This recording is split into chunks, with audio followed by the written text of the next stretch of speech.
दुनिया का सबसे बड़ा टनल जो इंग्लैंड और फ्रांस के बीच बना हुआ है, उनको आखिर बनाया कैसे गया, जिसको इंजीनियर्स दुनिया का 7वां अजूबा कहते हैं, क्योंकि इस टनल को बनाते समय इंजीनियर से जरा सी भी गलती हो जाती तो सारा समुद्री पानी नीचे चला आता और 13,000 वर्कर्स की लाशें तक नहीं मिलती। और इस टनल को बनाने के लिए इतनी बड़ी बड़ी मशीनों को अंदर कैसे ले जाया गया और इस टनल को बनाने में आखिर कितना खर्चा हुआ, तो चलिए जानते हैं इन सारे सवालों के जवाब आज के इस वीडियो में। करीब 13,000 साल पहले आखिरी आइस एज जब खत्म हो रही थी तो उसने आज के इंग्लैंड और यूरोप को एक दूसरे से अलग कर दिया था, जिसके बाद फ्रांस और इंग्लैंड के बीच ट्रेड होता रहे। इसलिए साल 1986 में इन दोनों देशों ने डिसाइड किया कि अब इस रुकावट को हटाकर इंग्लैंड को यूरोप के साथ कनेक्ट कर दिया जाए। कई महीनों की लंबी टॉक्स के बाद दोनों देशों ने फाइनली एक अंडर सी टनल बनाने का एग्रीमेंट कर लिया। इसको चैनल टनल का नाम दिया गया, जिसको अक्सर लोग यूरो टनल भी कहते हैं।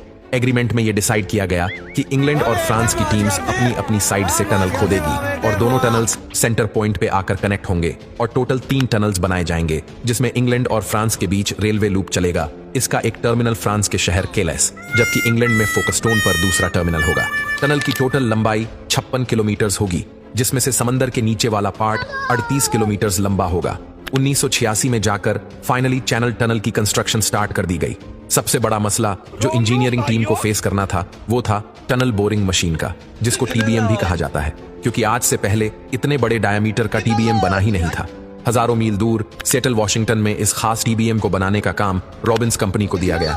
कंप्लीट होने के बाद ये विशालकाय मशीन 800 फुट लंबी और 1500 टन वजनी होगी।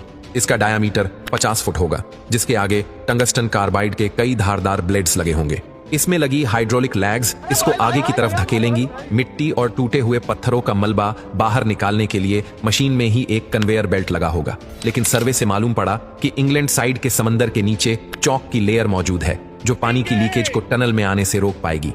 पर फ्रेंच साइड पे समंदर के नीचे जमीन पे काफी क्रैक्स है, जहां ये टीबीएम काम नहीं कर पाएगी और इसीलिए उस तरफ काम करने के लिए खास तरह की टीबीएम मशीन बनाई गई, जो कि एक सबमरीन भी थी। जब ये मशीन तैयार हुई तो ये अपने साथ एक नया चैलेंज लेकर आई। जमीन से 200 फीट नीचे इसको पहुंचाया कैसे जाए। इस काम के लिए मशीन को डिसअसेंबल किया गया और एक एक पीस अलग से नीचे पहुंचाया गया। इसको जमीन के अंदर जाकर दोबारा से असेंबल करना था। प्रोजेक्ट को स्टार्ट हुए 2 साल गुजर चुके थे। 1988 में फाइनली दोनों साइडों पे खुदाई का काम शुरू कर दिया गया। जैसे जैसे टीबीएम बोर करता जा रहा था, उसी स्पीड से लूज रोक और चौक की लेयर को सील करना भी बहुत जरूरी था, क्योंकि अगर ऊपर समंदर के पानी ने टनल का रास्ता बना लिया तो फिर उसको रोकना नामुमकिन होगा। इस काम के लिए टनल की साइज जितने गोल कंक्रीट स्लैब्स फिट किए जा रहे थे। रेनफोर्स्ड स्टील से बने चैनल टनल में करीब 7.5 लाख कंक्रीट के स्लैब्स इस्तेमाल हुए। इन स्लैब्स की एक पूरी रिंग का वजन 80 टन के बराबर है। इनको